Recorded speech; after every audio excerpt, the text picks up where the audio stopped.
नमस्ते। मेरे लिए ये अत्यंत सौभाग्य का विषय है, हर्ष का विषय है कि अपने अग्रज काशी हिंदू विश्वविद्यालय के दिनों से जिसका सानिध्य मिलता रहा, ऐसे यशस्वी कुलपति प्रोफेसर साकेत कुशवाहा जी के सानिध्य में शिक्षा को लेकर के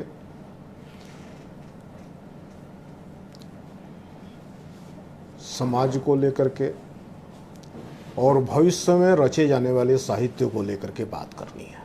भविष्य यानी कोरोना का उत्तरवर्ती काल। विषय बड़ा मौजू है।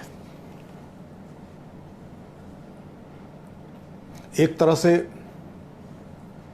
नजूमी सा कुछ देखना है, साइफोलॉजिस्ट सा कुछ सोचना है। और जब साइफोलॉजी होती है, जब भविष्य का वेद होता है, तो भूत के उदाहरणों के बिना भविष्य का कोई वेद नहीं हो सकता है। भूतकालीन संस्कार और वर्तमान अनुभव ये मिलकर के बताते हैं कि आने वाले दिनों में दुनिया कैसी होगी। जैसी दुनिया होगी उसी प्रकार से वहाँ साहित्य रचा जाएगा, जैसी दुनिया होगी उसी प्रकार की शिक्षा प्रणाली विकसित होगी, जैसी दुनिया बनेगी, जैसा सभ्यता का स्वरूप बनेगा, वैसा ही समाज अपने अंतर्वैयक्तिक संबंधों का रूप बदलेगा। दुनिया में 80 के बाद लगातार उत्तर आधुनिकता की बड़ी चर्चा हो रही थी। एक सभ्यता का विमर्श था और उत्तर आधुनिक समाज ने विज्ञान के आधार पर, तकनीक के आधार पर यह मान लिया था कि मनुष्य प्रकृति को पूरी तरह से जान सकता है, मनुष्य के स्वभाव को पूरी तरह से जान सकता है, मनुष्य अपनी मेधा के द्वारा और मेधा के अधिकतम उपयोग करते हुए कृत्रिम मेधा के द्वारा, आर्टिफिशियल इंटेलिजेंस के द्वारा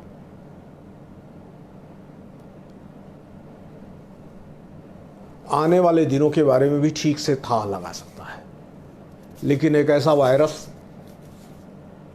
एक विषाणु, और दुनिया भर में जितना विषाणु होगा उन सबको अगर इकट्ठा करने की क्षमता मनुष्य में होती है, इकट्ठा कर लेता तो सब मिलाकर के उनका वजन 1 ग्राम से अधिक नहीं होने वाला है। इस प्रकार की छोटी राशि के विषाणुओं ने पूरी दुनिया को तबाह कर दिया है। मुझे इसमें शिवराज विजय नाम का एक संस्कृत में नाटक है। उस नाटक में अंबिका दत्त व्यास ने एक श्लोक लिखा है। वो श्लोक बार बार याद आता है। रात्रिर्गमिष्यति भविष्यति सुप्रभातम भास्वानुदेश्यति हसिष्यति पंकजाल्य। रात बीतेगी, सूरज निकलेगा तो कमल खिलेंगे।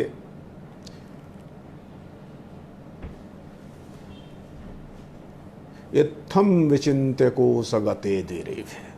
ये सोच करके जो भंवरा था वह कमल कोश में बंद हो गया। ये उसका सपना था। फिर सूरज उगेगा और फिर कमल खिलेंगे, मुस्कुराएंगे और फिर वह पराग से रस चूसेगा। लेकिन हुआ ऐसा नहीं। हा हंत हंत न लेनी गजौ जहर। हाथ भाग्य की हाथी ने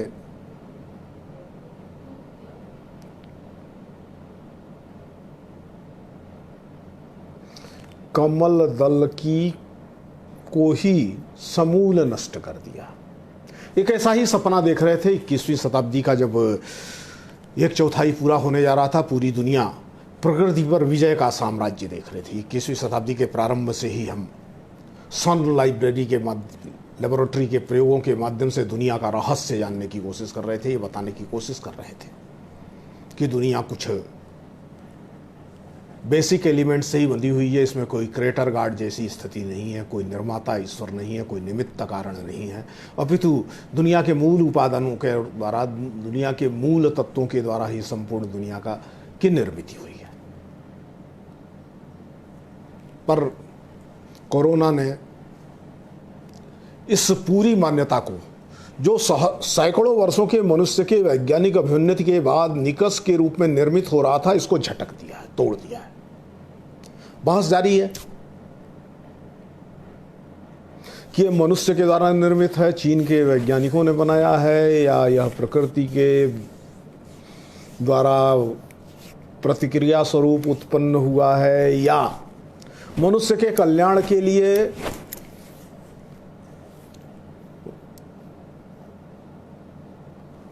वायरस के विशेषज्ञ कुछ प्रयोग कर रहे थे, उसमें दुर्घटनावश हो गया और फैल गया। कारण चाहे जो, लेकिन यह स्पष्ट है कि मनुष्य की योजना की परिणति नहीं है। मनुष्य ऐसा करना नहीं चाहता था। मनुष्य अगर ऐसा करना भी चाहता था तो वो सीमित रूप से ही करना चाहता था। धरती को नष्ट करने के लिए मनुष्य ने ये योजना बनाई होगी, ऐसा नहीं होगा। लेकिन संपूर्ण मानव जाति के सामने संकट खड़ा है। हर रोज मृत्यु का क्रूर नर्तन जारी है। दुनिया भर में स्कूल, कॉलेज, विश्वविद्यालय बंद है। जिस आर्थिक उन्नति का दंभ समकालीन मनुष्य को हो गया था, वो आर्थिक गतिविधियां ठप हैं। पूरी दुनिया में जिस जीवन प्रणाली की सर्वाधिक उपेक्षा हो रही थी, वही जीवन प्रणाली आज मनुष्य के रक्षा के साधन के रूप में उभरी है। तो कोरोना का कालखंड बीतेगा, और यह विश्वास तो सबको है कि यह भी विपदा टलेगी, यह भी विपदा दूर होगी। फिर से मनुष्य को जो है अपने पैरों पर खड़ा होने का अनुकूल वातावरण प्राप्त होगा। अब मनुष्य के लिए अनुकूल वातावरण प्राप्त होगा तो दो चीजें जरूरी हैं कि वह कोई भी परिस्थिति होगी तो मानव समाज चलने के लिए आर्थिक गतिविधियां होंगी, मनुष्य के भावनात्मक पक्ष को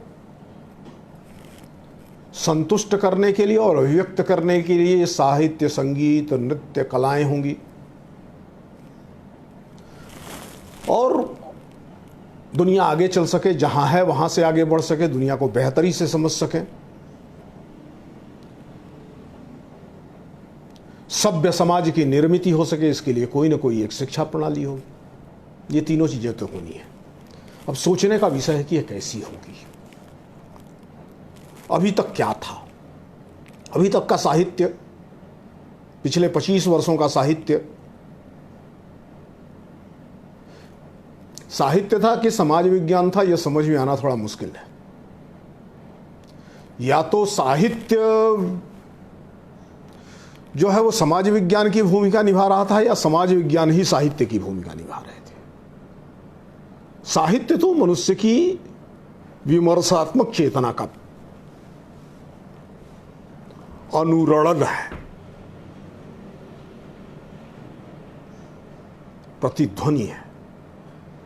अनुरणन यानी एक बार घंटे पर चोट मारते हैं तो दूर तक जो गूंज सुनाई देती है वही अनुरणन है। घंटे की प्रतिध्वनि देर तक गूंजती रहती है। ऐसा साहित्य में नहीं हो रहा था। साहित्य में पिछले 25-30 वर्षों से मनुष्य के लिए स्थायी, मनुष्य के लिए चिरंतन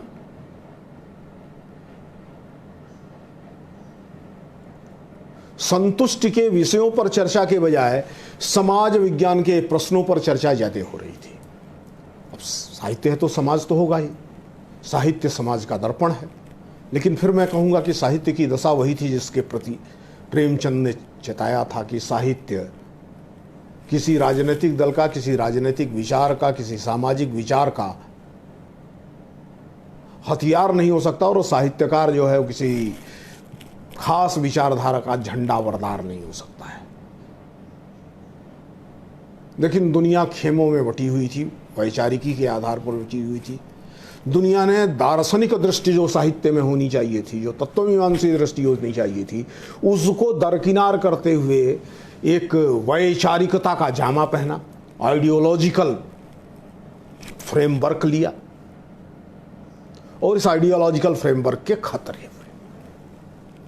इसके कारण से विज्ञान को, तकनीक को जो मूल्य चेतना साहित्य के द्वारा मिलने वाली थी, वो न मिलकर के विज्ञान और तकनीक के ज्ञान को मूल्यानुकूल बनाना, को मूल्यान्वित करना या उसे मूल्यवान बताने, इस प्रकार की वैज्ञानिक दृष्टि के आधार पर साहित्य सृजित होना चाहिए। इस प्रकार के साइंटिफिक एप्टीट्यूड के साथ साहित्य सृजित होना चाहिए। कलाएं यदि किसी अर्थ को, किसी लक्ष्य को नहीं प्राप्त करा रही हैं तो कलाएं मात्र कला के लिए व्यर्थ हैं। इस प्रकार की जो दृष्टि बनी थी, कोरोना के कालखंड के बाद वो दृष्टि नहीं चल सकती है, क्योंकि साहित्य ने और समाज विज्ञान ने, दोनों ने विज्ञान और तकनीक के आधार पर जो कृत्रिम समाज बन रहा था, कृत्रिम व्यवस्थाएं बन रही थीं, उनको व्याख्यायित करना और उनको समझाने के यत्न करना, इस प्रकार का प्रस्तुत किया। मैं बार बार कहता हूं कि साहित्य कृषि सा है। साहित्यकार एक किसान है। समाज का पारिवारिक जो ढांचा है वह कारखानों के ट्रेड सिस्टम पर नहीं है और ट्रेड यूनियन सिस्टम पर नहीं है, वो गांवों की पारिवारिकता है।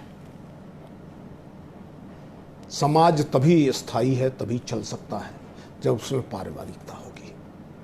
कोरोना के कालखंड में हमने देखा है, वो लोग जो गांव छोड़ करके निकल पड़े थे महानगरों की ओर, वो लोग जो गांव को उपेक्षित मान करके, गांव को निरुपयोगी मान करके, हमारे श्रम का बराबर मूल्य दे सकने की क्षमता गांव में नहीं है, इसलिए हम ज़्यादा श्रम करेंगे, ज़्यादा पैसा कमाएंगे और नगरीय सुविधाओं के साथ जीवन व्यतीत करेंगे, स्लम में रहना स्वीकार किया था और खड़ा किया था अपने श्रम से नगरों को, कारखानों को, उद्योग को, व्यापार को। लेकिन जब खतरे में वो नगरीय सभ्यता आई तो नगर उनको बर्दाश्त करने को तैयार नहीं था, वो लौट पड़े गांव की ओर। हजारों हजार, लाखों लाख लोग एक साथ एक दिशा में, और बिना इस किसी हिचकिचाहट के लौटे कि गांव उनको स्वीकार करेगा कि नहीं करेगा। उन्हें विश्वास था कि उनका गांव उनको स्वीकार करेगा, और किया भी।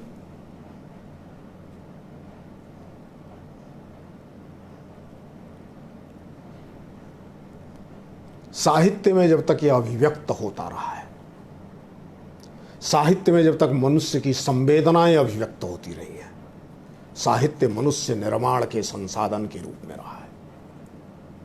कोरोना ने इस सभ्यता की के खोखलेपन को दिखाया है,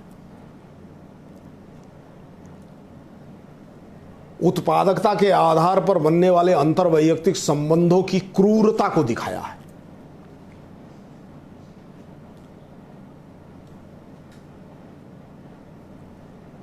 अचानक अपने दरवाजे दूसरों के लिए बंद कर लेने वाली सभ्यता निर्मित हुई है। क्वारंटाइन करना, आइसोलेशन में रहना, सोशल डिस्टेंसिंग बनाना, ये इस महामारी से लड़ने के उपकरण तो थे, लेकिन हम सिर्फ अपने लिए लड़ेंगे या दूसरों के लिए भी लड़ेंगे, दूसरों को भी इससे लड़ने के लिए संसाधन और सहयोग प्रदान करेंगे, ये प्रश्न महत्वपूर्ण है।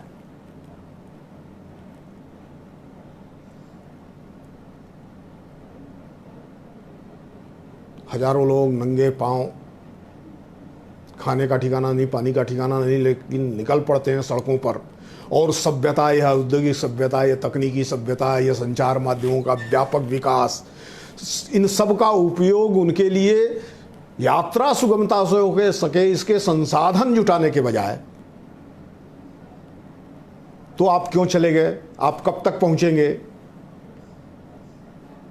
तो पैदल चलने में आपको तकलीफ नहीं हो रही, इस प्रकार के उनको भेदने वाले प्रश्न, उनको चीजने वाले प्रश्न कर रहा है। तो साहित्य के लिए सामग्री आने वाले दिनों में यहीं से प्राप्त होने वाली है। कितने लोग हैं कि जिन्हें 1920 की महामारी की याद है। साहित्य तो तब भी था, लेखन तो तब भी होता था। कितनी वो महामारी साहित्य में उभर करके आती है।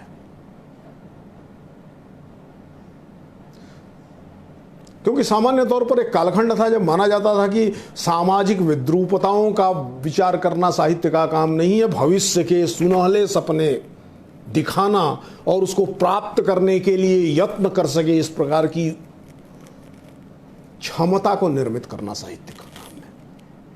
तथापि समीक्षा तो होनी चाहिए। आने वाले दिनों में जैसा समाज होगा वैसा साहित्य होगा। समाज कैसा दिखाई दे रहा है, भारत के संदर्भ में विचार करें तो 2 दिन पहले भारत के प्रधानमंत्री ने आत्मनिर्भर भारत की बात की है। जो जहां है वहां पर उसको काम मिले और जो जहां पर है वहां के उत्पादन का उपयोग करे और केवल उपयोग न करे, मेरे पड़ोसी का बनाया हुआ माल ही दुनिया का सबसे अच्छा माल है, इस प्रकार अपने लोकल के प्रति वोकल हो जाए। ये लोगों को एक राजनीतिक स्टेटमेंट लग रहा होगा, लेकिन आने वाली सभ्यता का दिग्दर्शन करा रहा है।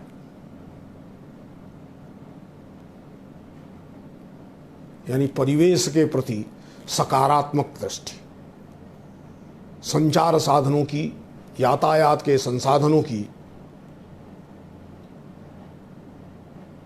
सभ्यता जो थी, निरंतर विकसित हो रही जो सभ्यता थी,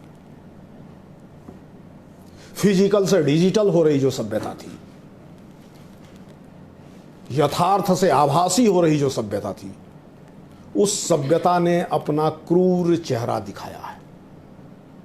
फिर लौटना पड़ेगा उसी ओर जिस ओर गांधी इशारा कर रहे थे। 1909 के बाद गांधी की उस बात को साहित्य और समाज विज्ञान और दर्शन के क्षेत्र में काफी स्थान मिला था। रेलगाड़ी ही थी, उन्होंने कहा था रेलगाड़ी चली जाए, इसलिए कि रेलगाड़ी जल्दी जगह पर पहुंचाती है लेकिन बीमारी बहुत फैलाती है।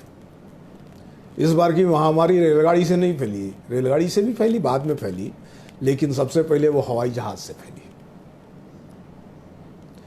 अभी तक ये मान्यता थी महामारी वो फैलाते हैं जो अशिक्षित हैं, महामारी वो फैलाते हैं जो गरीब हैं, महामारी वो फैलाते हैं जो गंदा रहते हैं।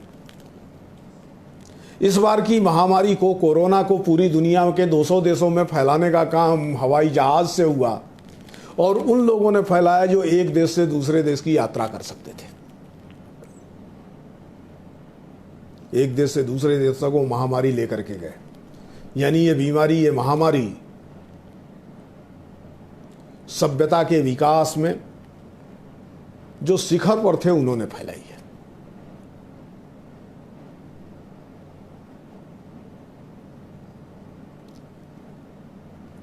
आने वाले दिनों में ये बात साहित्य के विविध प्रारूपों में उभर करके सामने आएगी। लेकिन समाज कैसा होगा, जैसा समाज होगा वैसा साहित्य होगा। मैं बार बार कह रहा हूं, समाज को ही प्रतिनिधित्व करता हुआ साहित्य होगा, समाज के अनुभवों को समेटता हुआ साहित्य होगा। तो कोरोना ने बहुत कुछ समाज के परिवर्तन की दृष्टि से, सभ्यता के परिवर्तन की दृष्टि से सिखा दिया है। ये बता दिया है कि बहुत तेल वेल की जरूरत नहीं है, बहुत खनिज तेल की जरूरत नहीं है दुनिया को चलाने के लिए। दुनिया को चलाने के लिए बहुत सारे उपकरणों और यंत्रों और संसाधनों की जरूरत नहीं है। बहुत सारी गैर जरूरी चीजों के बिना दुनिया चल सकती है। दुनिया न्यूनतम में चल सकती है।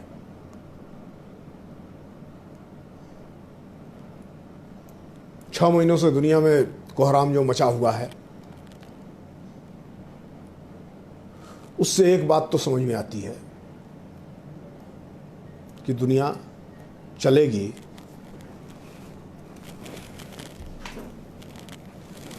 और जब दुनिया चलेगी तो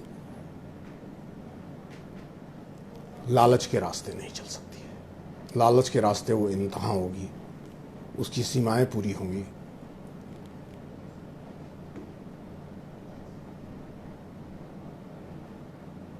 इसलिए लालच से मुक्ति की दुनिया,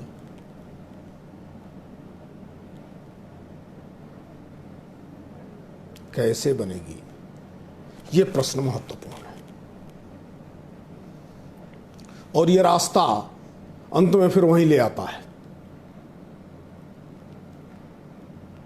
हमको स्वाभिमानपूर्ण जीवन की ओर, स्वावलंबी जीवन की ओर, न्यूनतम उपभोग के जीवन की ओर।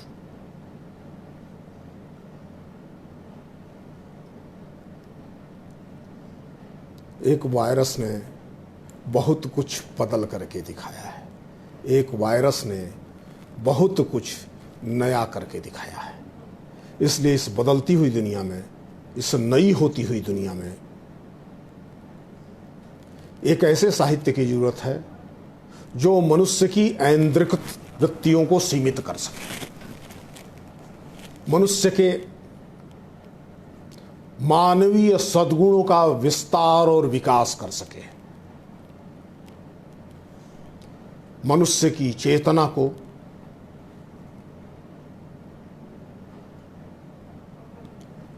और अधिक उदार बना सके, एक ऐसे अंतर्वैयक्तिक संबंधों के समाज की निर्मित कर सके जिसमें दूसरा व्यक्ति साधन नहीं हो, साध्य हो।